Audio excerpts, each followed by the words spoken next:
to the Influencer Marketing Blueprint, where we teach e-commerce brands the three-step formula that drives revenue, not just likes. I'm Cody Whittick. And I'm Taylor Lagasse, and we're here to guide you to influencer marketing success. Let's get started. All right, everyone, we are back with another episode and another exciting guest here today. If you have heard of the cookware brand Caraway, hopefully you have. They have a great product, great cookware. I don't know if they've expanded into other categories, but exciting episode today. We're going to get into what has driven a lot of their growth, which has been their expansive and growing influencer marketing program. And Taylor and I are joined by Bren Daniel. Bren, hi. How's it going? Good. How are you guys doing? We're doing good. So in the pre-call, actually, Bren and I chatted. Bren, you are from Buenos Aires, Argentina. Correct. So is my sister-in-law. So we got to connect on that. Nice. So Argentina represent. You guys are living high in the World Cup win, huh? Right. It's a great moment to be an honorary Argentinian. Champions of the world and everything. Because you're based in New York, correct? Was there a big watch party for the World Cup? I actually went to Buenos Aires to live it over there. Oh my gosh. I actually took a last minute trip, more on the what if we win and I'm here? I don't want that. So I just went to Buenos Aires. My husband came a little. There were a lot of parties. Oh man. I saw the parade after and they were walking on the freeway. So you were there. I was right there in the procession. Okay. All right. Well, enough about the World Cup. We'd love to talk more about that. But give the listeners context of who you are and Caraway if they haven't heard in a quick summary. Cool. Yeah. Well, as you know, I'm Bren. I have been working at Caraway for 3 years. I started in March 2020 in a pretty interesting time for everybody. I think everybody knew where they were, what they were doing. I was joining Caraway. And definitely we got a pretty interesting start with the pandemic exploding. Suddenly influencers are just like the rest of us and stuck in their homes and they have to create content within their four walls. So cooking was kind of like a given. Remember when everybody was baking bread? I feel we all did it. So we're influencers.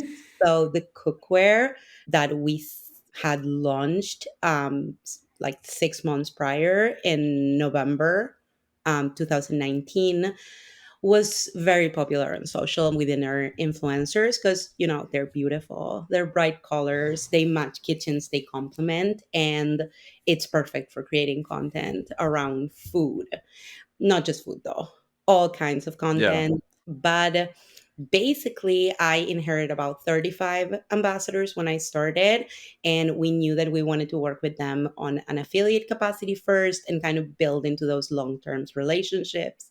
So it was my job to, first and foremost, grow that base and really grow a strong roster of close ambassadors that we can count on for everything that was coming up for the company. It was the first year. It was exciting and sort of unknown. And we were facing many challenges. Because of this situation, we got very lucky to have many inbounds of influencers interested in working with us. So we set up the process to onboard in bulk. It would be just setting up the process so it's very optimized to onboard large numbers and minimize the time that each little task will occupy while we're onboarding. And that was, the biggest priority for year one was to build that onboarding infrastructure so then we can really scale it long term. For Caraway, context for listeners, you guys raised about $40 million. You said in our pre-call that you were actually employee number 7, correct? Yes, I was. We are about to reach about 50. So we're still a pretty small team that has accomplished a lot. It's really awesome. To be honest, yeah, Caraway has a wonderful hiring instincts. I don't know how to really put it, but yeah. From the very beginning, I always felt like all of my coworkers were extremely talented, extremely good at what they were. They were leaving it all to really push the company forward. And, that's the best kind of environment to be working with. And I always say, kind of like, fights against my imposter syndrome. Because if they're awesome, so awesome, and I am part of that group, then there must be something special about me too. Yeah.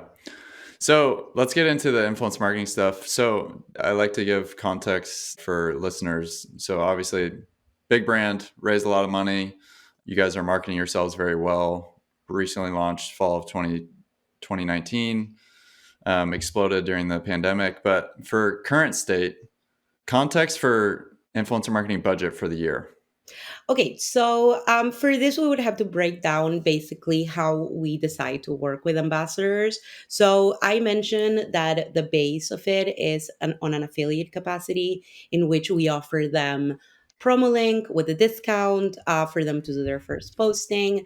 And then once they're done with their first posting, they're kind of like in the bag for reactivations over and over. So this is something that we continue to do.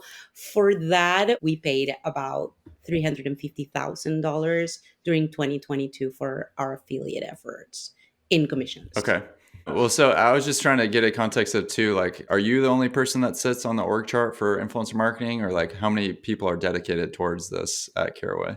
No, we are 4 people in the partnerships team, the social partnerships team, let's call it.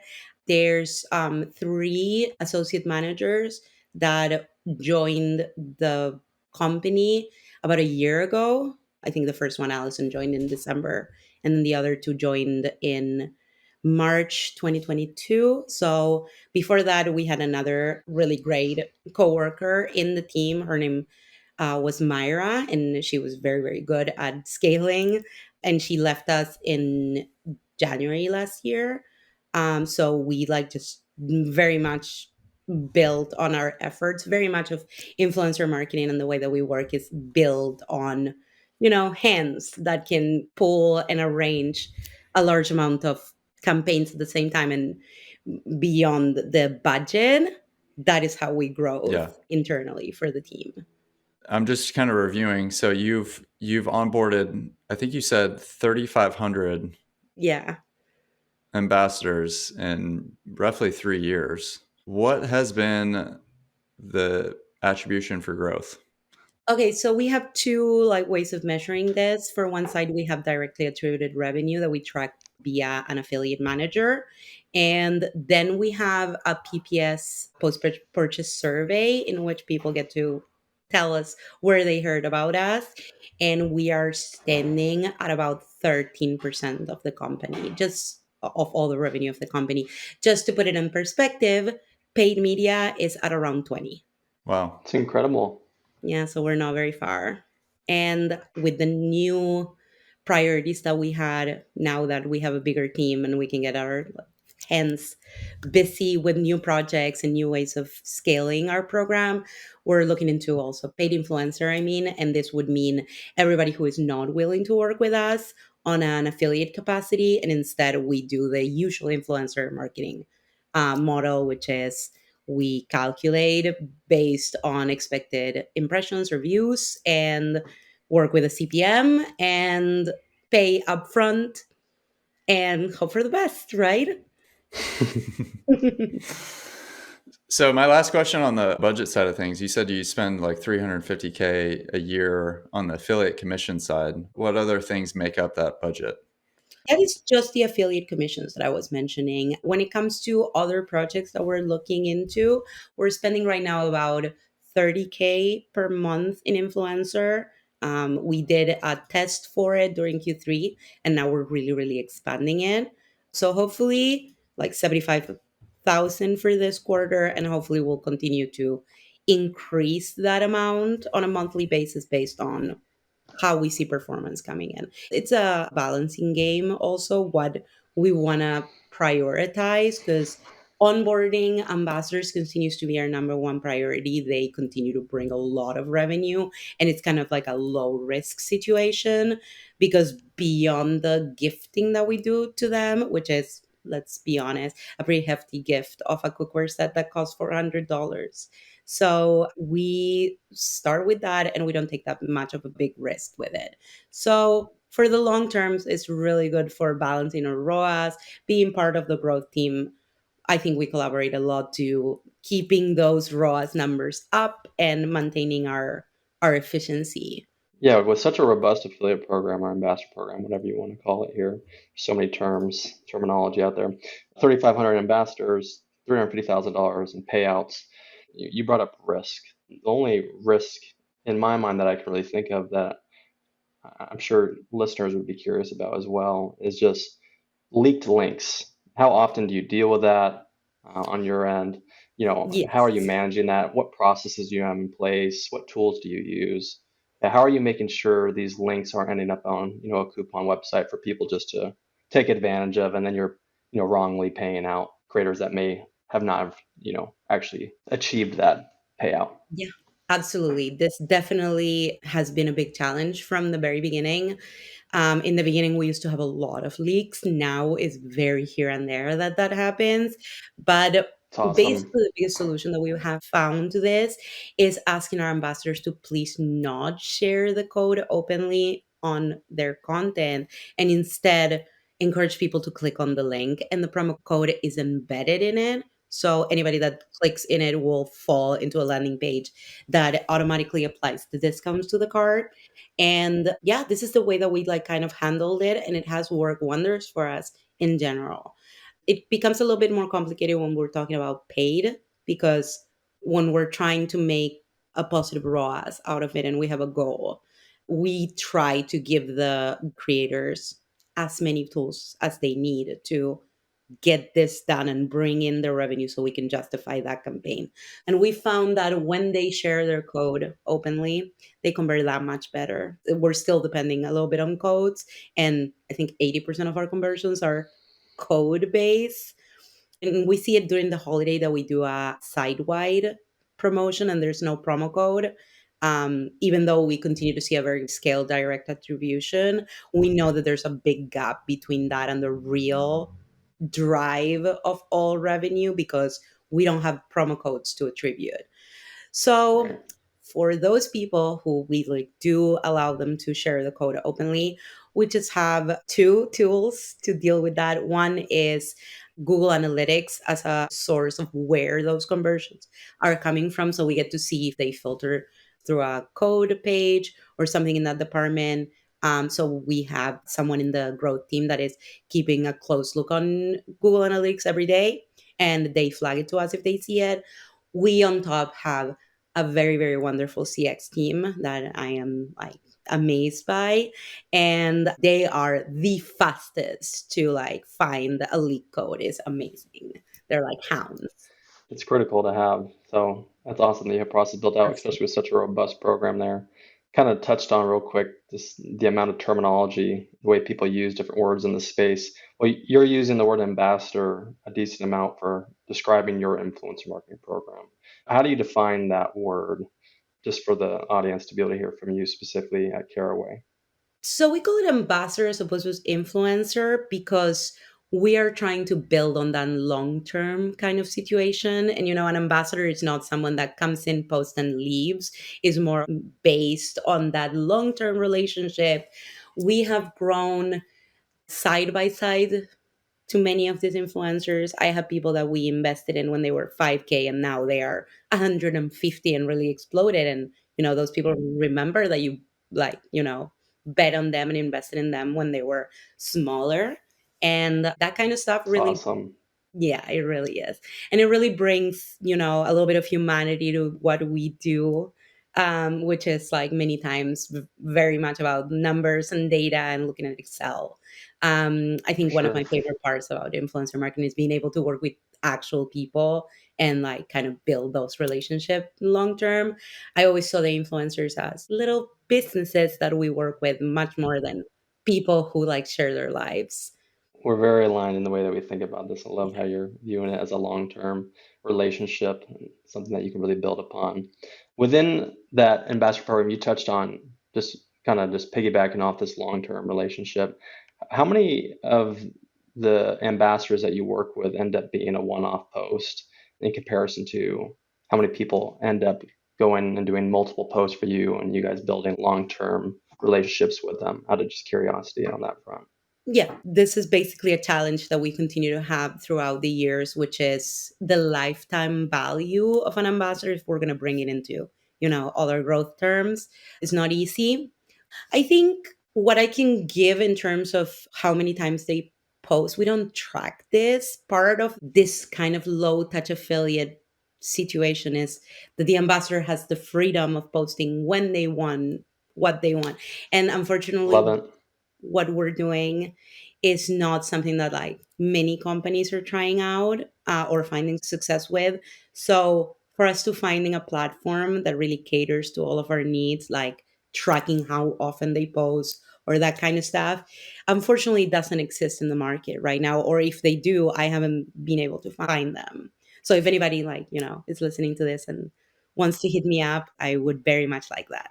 What I can do a test is to how many of the people that we gift actually post, because part of our contract is that we do not require a minimum cadence or any obligation for the ambassador. Basically, the contract that they sign is more like a legal provision, but it only obligates Caraway. It doesn't obligate the ambassador to anything that is not like, indemnification and representation and that part of the contract that lawyers deal with and not us. So, with that said, that means that an ambassador can receive their set and then never post about us. That happens Right. in about 5% of the cases. So, it's very Only little. It's a 5%. very Wow.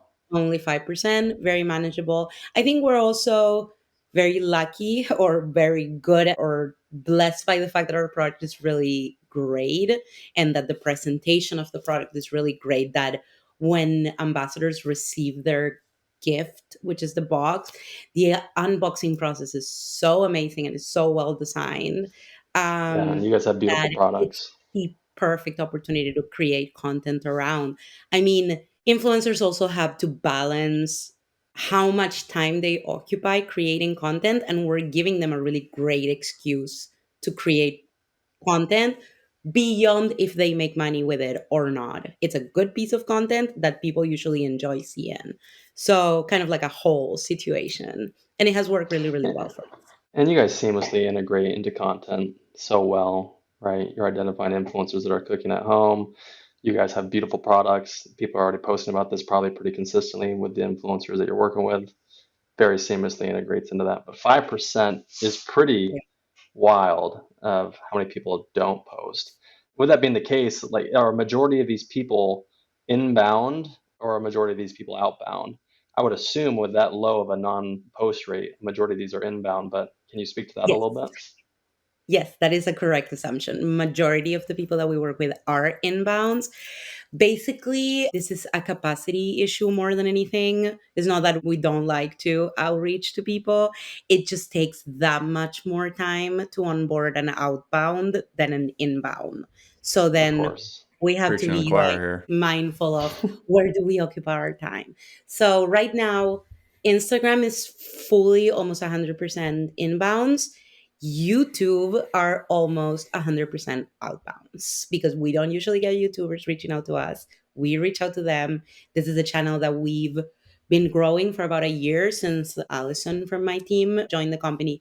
She had a good background on YouTube and she basically took it in her hands to build our presence in YouTube from almost scratch for long term. If the long term situation is not that usual in Instagram, in YouTube it doesn't exist basically. So it has Yeah. been really interesting growing that.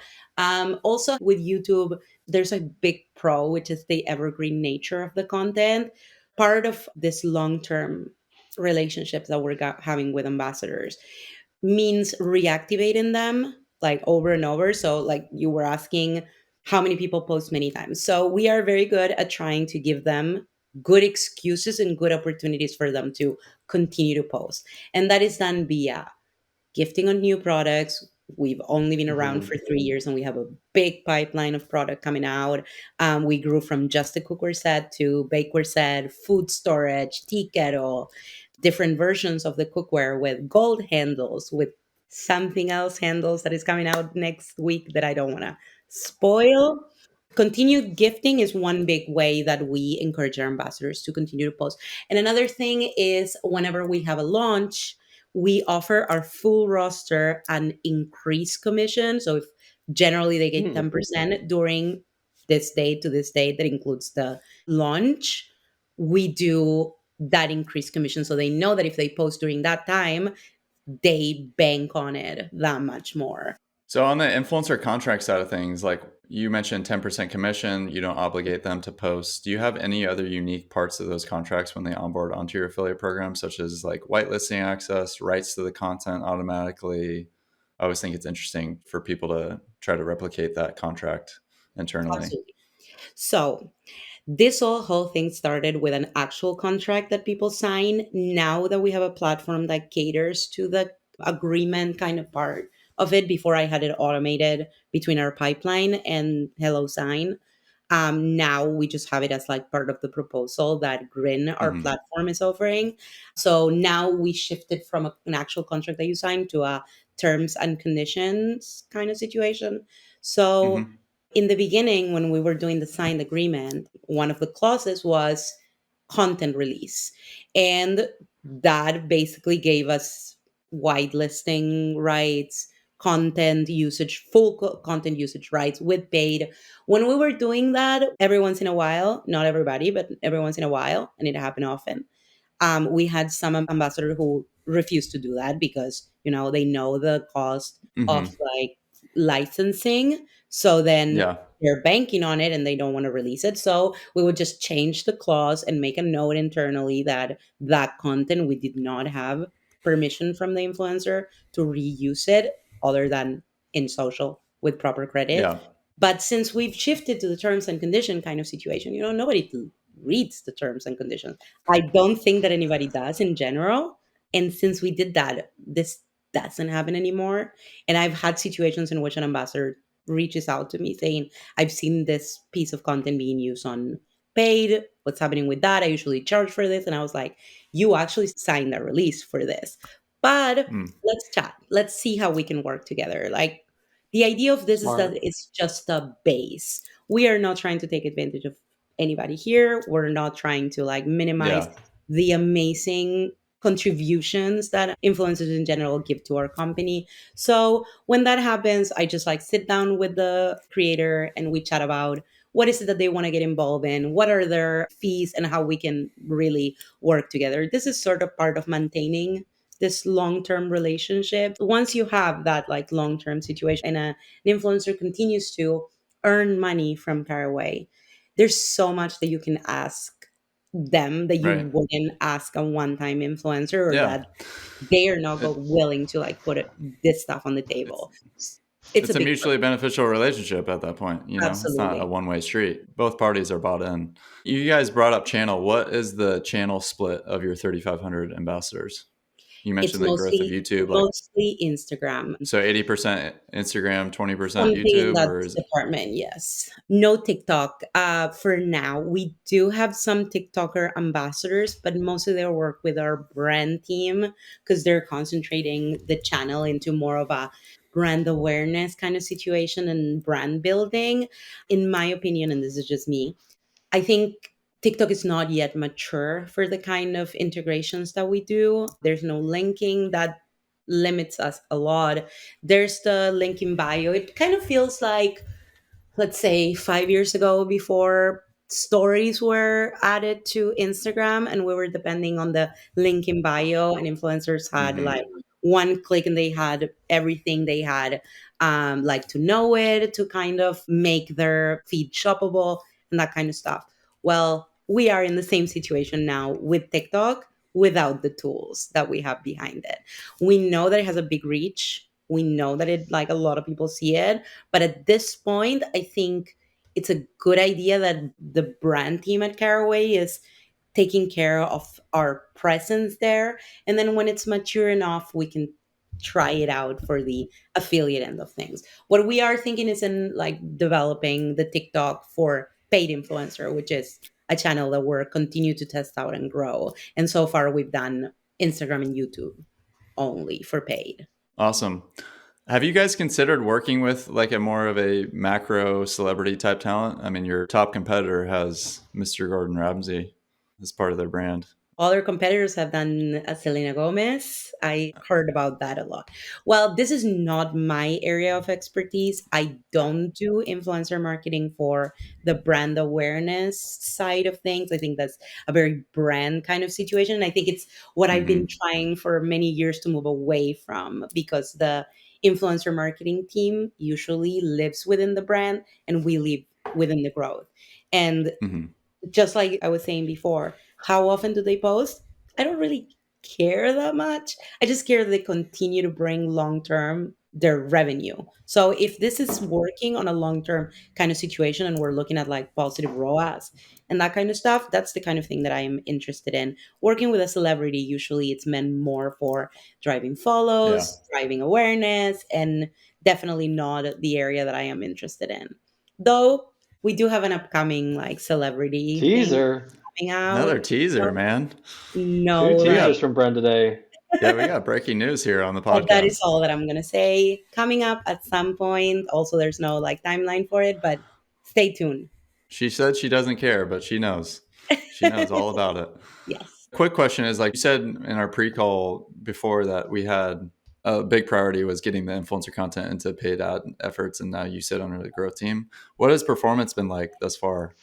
We are seeing really amazing performance. I mean, beyond how much we're driving company wise and compared to like, paid media that usually has been traditionally a big tool for DTC, we are looking for actual numbers in terms of revenue.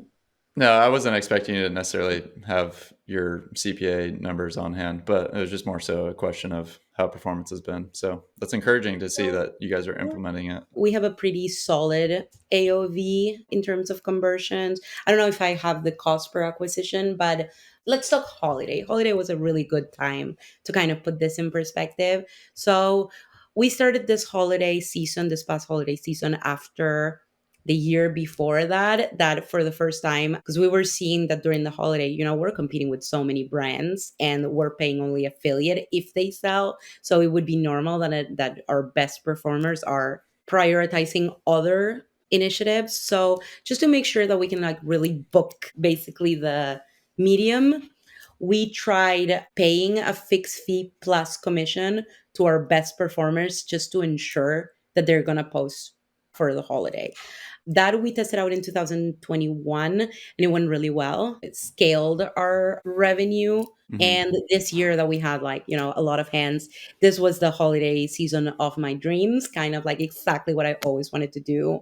And finally, we had enough hands to deal with it. So we ran about 200 paid or gifted campaigns that the team manage on a like one-on-one basis with the creators, as opposed to, we usually send a bulk email that puts together the Yeah. offer and everything. And we were able to scale the revenue about 45% from 2021 to 2022 year over year for Q4. And our ROAS were around 4.5. Amazing. You brought up Grin. Just to kind of pivot here a little bit. You brought up Grin as an internal tool that you guys use. What's your tech stack, if you'd be willing to share that with the audience, from the platform that you manage your affiliates on to how you identify these influencers? I'm assuming that's on Grin. Okay, Grin's ID for Instagram is no longer in existence right now. Are you guys even doing ID because you're majority inbound? If you can give us some insight into your tech stack and how you bring your affiliate program, ambassador program to life, I think that'd be really valuable. So Grin is really amazing basically on, give us what we need on the affiliate end, but mixing it with like outside platforms for creators that make sense. Before having Grin, we had Tune, that was a basic affiliate manager that allows to create code codes and track reporting and everything, but it was so confusing for the ambassadors. Is this my link? Is this a new link? Does my old link Mm. still work? So this is kind of the really great solution that Green brings to the table in terms of the affiliate. And again, I haven't been able to find anything as robust. Most platforms concentrate on the paid end of things for influencer marketing, and the affiliate thing is kind of like not all there yet. We do have like some challenges with Grin. particularly with reporting. I think this is also a consequence of a regular influencer marketing team living in the brand team, which is we're having a lot of trouble integrating Grin into our dashboard and pulling the data. They recently opened their API and they were going to have a integration with Dacity, which is what we use for our dashboard. But I just been informed that they put that project into backlog. So kind of filling that data into our dashboard so we can like have a holistic look at how the whole company is going and how it's affecting ROAS for such a big channel that is bringing like, the second channel in terms of revenue and all. It's very hard. And this is because Right. usually a brand team won't need the whole data thing, but we do because Right. we live in the growth team. Yeah, it's going to become more and more of a thing as well as people want attribution and revenue dollars coming from their efforts here. So is Grin your just one-stop shop? It serves as everything from A through Z for you guys, or are there any other platforms that Just you for guys the utilize? affiliate end of things, we started in Q3 with like the paid test, the paid influencer test. So this is very recent. And during Q3, it was very useful for discovery of influencers and their metrics and everything. But unfortunately, Grin has deprecated all the data from Instagram. I think Twitter is out now. We don't do Twitter, but you know that YouTube is going to be next probably. So I'm right now kind of like fishing for a new platform, maybe something that is like very specific for creator discovery and not so much for like tracking because I don't need that much of the affiliate end of things. More like with the promo codes, we should be able to track the whole revenue of it and kind of like ideally I would have everything in one platform. But I am of the belief that you're never going to find a platform that does everything that you need done. And I like the idea of having a lot of platforms that do their own thing very, very well and interconnect with other platforms that also do this thing very, very well. So that's Yeah. basically my idea for long-term growth of the ambassador program. It was sort of always the case, but I am having problem like finding the right one that like we can connect all because the affiliate one is the number one priority right now is what's bringing the money. Well, we're aligned with you on finding the best tools within each lane. We have like 7 platforms that we use to bring our tech stack to life. And it's kind of what you're saying, like one platform for ID, one platform for outreach, one platform for each of these lanes. So we would be in agreement with you. I think that's powerful. And then the last item here is just any recommendations or suggestions for anybody looking to try influencer marketing for the first time as a brand owner, as somebody that's in your position at a brand. Any advice? Yeah, my number one advice would be trust your gut and trust the data. Basically, if you go with those two, it's very unlikely that that you'll go wrong with it. So start with what's your hunch on who's the ideal ambassador, because I remember sitting down with Jordan Nathan, the CEO of the company, on my first week, and him telling me that his ideal partner would be Marie Kondo. You remember her, the Sparks Joy lady? Because she was all about the organization, and Caraway has one big thing, which is whatever we sell it with a storage solution that kind of integrates into your kitchen. So for him, this was very important. Yet when we tested out organizational Instagram accounts, they didn't work. So my advice is trust your gut first, test it out, then let the data tell you. And this was the way that we started. I was basically onboarding everybody that like I thought was a brand match, and that was all. And I was very thorough with maintaining like a good report in terms of what category the ambassador is, what size they are, so then I could then break down all of that data that came up post performance and kind of get an idea, okay, this category works well for me, this size of ambassador walls were for me for this category. So then we started setting up kind of minimum requirements for like, identifying our ideal partner. There's a lot of things, but this one is very easy to see. Okay, so this photography thing doesn't work for me, out. This is deprioritized. Now, the ones that are bringing the most revenue are interior designers. So that is top priority. Any interior designer that comes in, we should make it a priority to onboard them. That's basically how we built a very robust and well-performing program. Bren, thank you so much for joining us today. My takeaway is listening to this podcast and for people listening is, one, create a great product that solves a lot of issues. Yeah. Two, think long term about influencers. Don't think short-sighted about, if I spend $1, I need to get $2. Even though what you're saying is trust the data, long term, you're going to be set up for success. These are human beings at the end of the day. And three, the last point that you just made, there's a lot of companies that CEO would just say, hey, let's go pay Marie Kondo, a couple $100,000 for her to sponsor with no evidence on whether it's going to work or not. I think that's their job, right? Like the CEO's job is to like fly high, and ours is to bring it down to earth. Yep. Hey, there you go. Well, we appreciate your time. For those listening, there's a lot of helpful and really impactful information about the growth and the incredible success that they've had with their influence marketing program at Caraway. Where can people find you and connect if they wanted to pick your brain further? Oh, LinkedIn is a great tool. You can find me as actually Brenda Levi Daniel. That's my full name. I just go by Bren Daniel to simplify it. Cool. Well, if your inbox gets flooded with DMs, sorry. Yeah. But that's a good problem because that means people are listening all the way through to the end of the episode. So I'll take it. Bren, thanks so much for joining. Thank you, guys. Thanks, Bren. All right. That's all for today. If you'd like some help developing your influence marketing campaign, go ahead and DM us on Twitter. Links are in the description. Or you can head to kinship.co to learn more, and you can book a call there. That's KYNSHIP.co. At kinship.co, you also find tools, templates, and resources, all designed to help you grow an influencer campaign that drives visibility and sales, not just likes. Thanks for tuning in, as always, and we'll see you next week.